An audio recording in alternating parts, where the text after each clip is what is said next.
Hello guys, I welcome you to my channel. In this special lesson, I'm gonna teach you the main difference between present indefinite tense and present continuous tense. Okay, so let's get started. हमारे पास जो first tense है वो है present indefinite tense. Present indefinite tense is also called simple present or present simple tense. Okay, इसको हम present indefinite tense भी बोल सकते हैं, present simple भी बोल सकते हैं और simple present भी बोल सकते हैं. Okay, now let's talk about the different uses of present indefinite tense. हम प्रेजेंट इंडिपेंडेंस को कब यूज करते हैं, when to use present independence. Okay, so it's use to talk about general tools, facts और रूटीन्स. ओके, ये हमारे पास तब इस्तेमाल है जब हम किसी रूटीन्स की बात करते हैं या जनरल टूल्स की बात करते हैं जो सच्चाई होती है.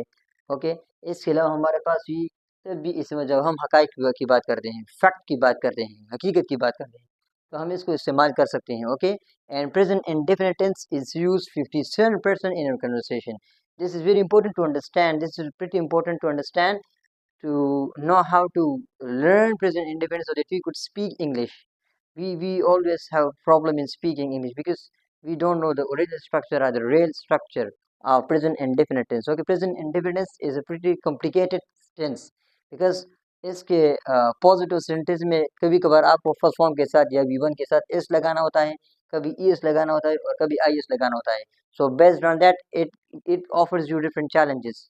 ये काफ़ी चैलेंजेस आपको देता रहता है. ठीक है, बट ये सिंपल है. ओके, सो ये हमारे पास फैक्ट्स को इस्तेमाल करने के लिए यूज़ किया जाता है, या इसके अलावा टूल्स को या रूटीन्स को. ठीक है, फॉर एग्जांपल यहाँ पे हमारे पास कुछ एग्जांपल्स है.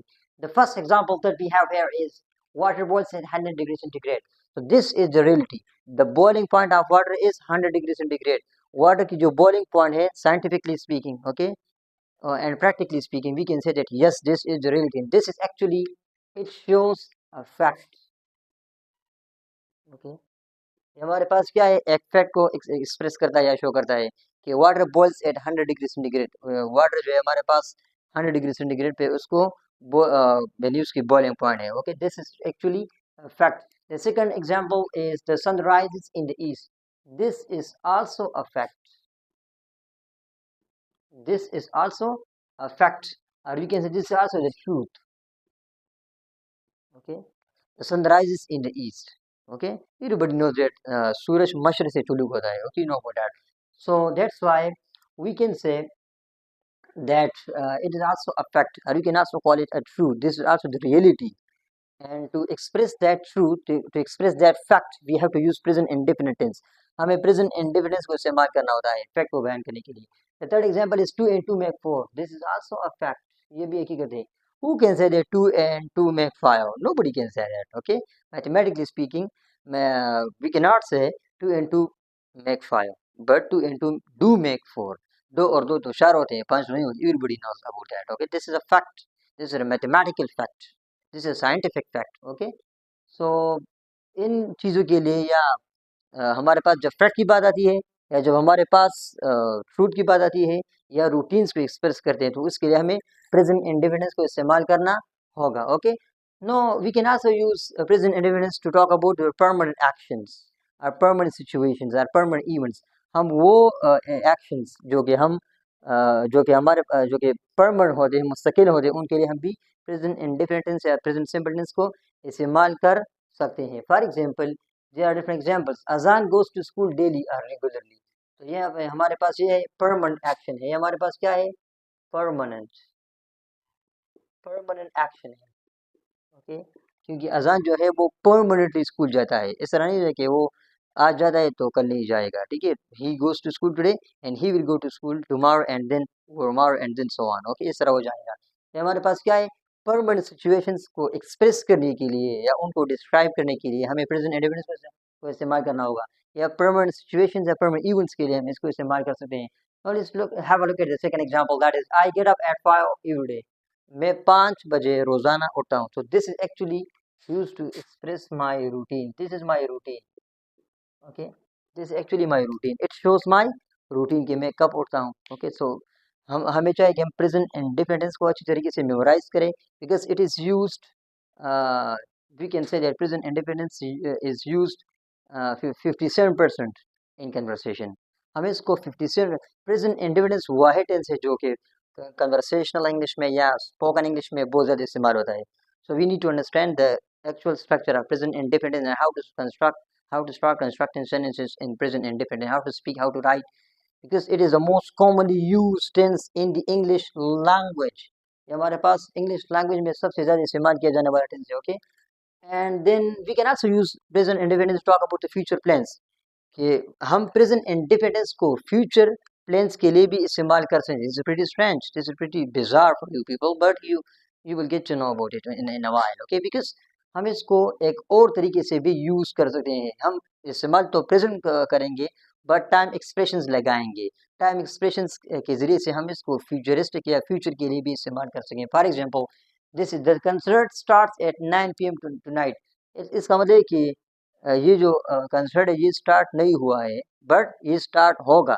तो उस होगा के लिए या इस फ्यूचर इवेंट के लिए या फ्यूचर प्लान्स के लिए भी हम इसको यूज कर सकते हैं. ठीक है, and this is the time expression. जब हम इस टाइम एक्सप्रेशन को इस्तेमाल करते हैं, time expression, this is the time expression. Okay, ये हमारे पास टाइम एक्सप्रेशन है, ये है. ठीक है, इसके अलावा ये भी है. तो हम टाइम एक्सप्रेशन को इस्तेमाल करते हुए हम इस टेंस को यानी फ्यूचर इंडेफिनिट टेंस या फ्यूचर सिंपल टेंस की बजाय हम इसको यानी प्रेजेंट इंडेफिनिट को यूज कर सकते हैं ताकि हम फ्यूचर के बारे में बात करें. This is pretty strange. आपके लिए बहुत अजीब होगा ना कि प्रेजेंट इंडेफिनिट को हम फ्यूचर टेंस के लिए या फ्यूचर प्लान्स के लिए भी इस्तेमाल कर सकते हैं by using the time expression, जहाँ पे हम इस टाइम एक्सप्रेशन को इस्तेमाल किया हुआ है. The second example, the train leaves at 10 AM tomorrow. Okay, so ये जो ट्रेन है ये जाएगा टुमारो. ओके, इट मीन्स कि वो ये ट्रेन जो है 10 बजे जाएगा बट ये अभी तक नहीं गया है बट ये जाएगा. सो फॉर जाएगा we can also use present indefinite to talk about that action that has not happened but will happen. Okay, but will happen in the future. So we can use this as a time expression. This is also a time expression. This is the time expression. Okay, we can use this time expression to talk about the future. Okay, now let's talk about the present continuous tense.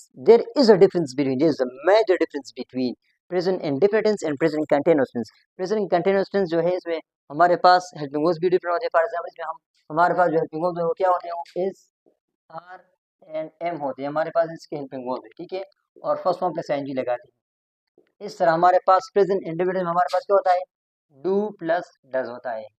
ठीक है, और हम first form के साथ कभी कभार इस लगाते हैं, कभी कभार आई एस लगाते हैं, और कभी कभार हम सिर्फ इस से गुजारा करते हैं. ठीक है, ये हमारे पास V1 है. तो स्ट्रक्चरली स्पीकिंग ये तो डिफरेंट है बट इसके जो यूज होता है वो भी डिफरेंट होता है. फॉर एग्जांपल, हम प्रेजेंट कंटिन्यूअस टेंस को तब यूज जब हम उन एक्शंस के बारे में बात करते हैं जो कि अभी अभी हो रहे हैं. The things which are happening now, which are happening right now.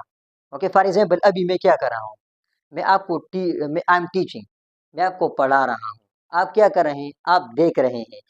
इन चीज़ों के लिए, उन एक्शंस के लिए, उन एक्टिविटीज़ के लिए, उन इवेंट्स के लिए, उन सिचुएशंस के लिए हम इसको यूज़ कर सकते हैं जब जो कि अभी तक इन प्रोग्रेस हो, जो कि अभी तक कंप्लीट नहीं हुए बल्कि जारी हो, जो कि ऑन गोइंग हो, जो कि इन कंटिन्यूस हो. ठीक है, उन एक्शंस के लिए हम प्रेजेंट कंटिन्यूस. फॉर एग्जांपल, मैं यहाँ पे ये भी कह सकता हूँ, I can give example, this is a real example. I can say I am teaching you English, you are watching a video. So in this sentence I can say I'm teaching you. मैं अभी आपको पढ़ा रहा हूँ. मैंने अभी तक मैं नहीं पढ़ा चुका हूँ बल्कि मैं पढ़ा रहा हूँ. So because you know that this is action that is happening right now. I'm doing this action in front of you and you are watching. It means कि अभी तक आप देख रहे हैं. आपने नहीं देखा है. ठीक है, बट आप देख रहे हैं. यानी इसका मतलब कि आप देखने का जो एक्शन है, अभी तक आपने इस एक्शन को कंप्लीट नहीं किया हुआ है बल्कि आप जारी. This is used to express an ongoing action, an ongoing activity or situation. इसको हम इस्तेमाल कर सकते हैं. ठीक है, for example, the second example, sorry, second usage of present continuous tense is it is used for temporary activities. Yes, so this is my temporary. For example, if you do an action that is not permanent. For example, to express a permanent action you have to use present independence. Permanent action के लिए आपने present independence को इस्तेमाल करना होगा, जबकि temporary activities के लिए जो कि आरजी हो, फॉर द टाइमिंग आप उसको कर दे, उसके लिए आपने प्रेजेंट कंटिन्यूअस टेंस या present progressive tense. It is also called present progressive tense. इसको हम प्रेजेंट प्रोग्रेसिव टेंस भी बोल सकते हैं, प्रेजेंट प्रोग्रेसिव टेंस.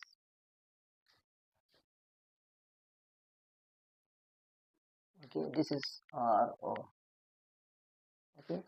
इसके अलावा हम इसको फ्यूचर अरेंजमेंट्स के लिए भी यूज़ करें, जिस तरह हमने प्रेजेंट इंडिपेंडेंस को यूज़ किया, इस तरह हम टाइम एक्सप्रेशंस के ज़रिए से इसको भी फ्यूचर एक्शंस या फ्यूचर प्लान्स के लिए इस्तेमाल करते हैं। ठीक है, इसको भी हम फ्यूचर अरेंजमेंट्स के लिए इस्तेमाल कर सकते हैं। Let's look at the examples. Okay, the first example, my teacher is visiting the UK next week. यहाँ पे हमारे पास एक टाइम एक्सप्रेशन है, टाइम एक्सप्रेशन। इस एक्सप्रेशन के ज़रिए से हम इसको फ्यूचर के लिए भी इस्तेमाल कर सकते हैं, फ्यूचर अरेंजमेंट्स के लिए। अगर ये टाइम एक्सप्रेशन नहीं होगा तो फिर तो हमें पता नहीं चल जाएगा। ठीक है, but this action that is going to happen. Okay, क्योंकि अभी तक यानी फ्यूचर यानी मुस्तकबिल आने वाले ज़माने में ये एक्शन होने वाला है। ठीक है, अभी तक नहीं हुआ है बट ये होने वाला है। ठीक है, सो हम इसको फ्यूचर अरेंजमेंट्स के लिए भी इस्तेमाल करें। This is time expression. If you use time expression so you will be able to discuss your future plans. आप टाइम एक्सप्रेशन के जरिए से फ्यूचर प्लान्स को एक्सप्लेन कर सकते हैं या उनको डिस्क्राइब कर सकते हैं। Okay, what is second example, I am staying with my grand parents this month. I am staying with my grand parents this month. मैं इस महीने अपने ग्रैंड पेरेंट्स के साथ मैं स्टे कर रहा हूँ। ठीक है, so in this month, this also once again time expression. और इस टाइम एक्सप्रेशन के जरिए से हमें मदद मिलती है कि हम अपने फ्यूचर के बारे में बात करें। फ्यूचर को डिस्क्राइब करने के लिए या फ्यूचर प्लान्स को डिस्क्राइब करने के लिए हमें इन टाइम एक्सप्रेशन को यूज़ करना होगा, तभी जाकर हम फ्यूचर के बारे में बात कर सकेंगे by using present continuous tense और present progressive tense. Okay, then what are the examples, different examples? Okay, let's try to compare this example with this example and this example with this example. अब यहाँ देखिए, तो first example is I learn, मैं सीखता हूँ। सो इसका मतलब है कि आप रोजाना सीखते हैं। This is actually used to talk about a permanent action, a permanent activity, a permanent event, a permanent situation. इसका मतलब है कि आप डेली सीखते हैं, इसलिए आपने प्रेजेंट इंडिफिनिट्स को यूज किया, क्योंकि आप डेली लर्न करते हैं, कुछ ना कुछ सीखते हैं। बट अगर आप यहाँ पे देखें I am learning, it means कि अभी तक आपने लर्निंग के फेज को, लर्निंग के स्टेज को कंप्लीट नहीं किया हुआ है, बल्कि अभी तक आप सीख रहे हैं। For example I can say I am still learning, you are still, I am still learning, you are still learning. Okay, for example अभी तक आप लर्निंग के फेज में है, आपने कंप्लीट नहीं किया हुआ है, और आप, this is use to show the ongoing action. This is actually an ongoing action. ये हमारे पास इन प्रोग्रेस है, ये हमारे पास क्या है, इन प्रोग्रेस है, ये हमारे पास अभी तक कंप्लीट नहीं हुआ है बल्कि जारी है, और ये इट्स हैपनिंग राइट नाउ, ये अभी हो रहा है। सो दैट्स व्हाई हमारे पास प्रेजेंट इंडिपेंडेंस है, हमारे पास प्रेजेंट कंटिन्यूअस टेंस है। प्रेजेंट इंडिपेंडेंस और प्रेजेंट कंटिन्यूअस टेंस में बहुत ज्यादा डिफरेंस है। ठीक है, हम इसको डेली एक्शंस के लिए, परमानेंट एक्शंस के लिए, इसको हम परमानेंट एक्शंस के लिए इस्तेमाल करते हैं, परमानेंट एक्टिविटीज के लिए, जबकि इसको हम टेम्पररी एक्शंस के लिए, हमारे पास क्या है, टेम्पररी एक्शंस के लिए इस्तेमाल हो सकता है। ठीक है, तो next example is we read the newspaper daily. इसका मतलब है कि आप अखबार को रोजाना पढ़ते हैं। So this shows your daily routine, your daily action, your daily habit. What is your habit? The habit, it's your habit that you read the newspaper daily, कि आप रोजाना अखबार को पढ़ते हैं।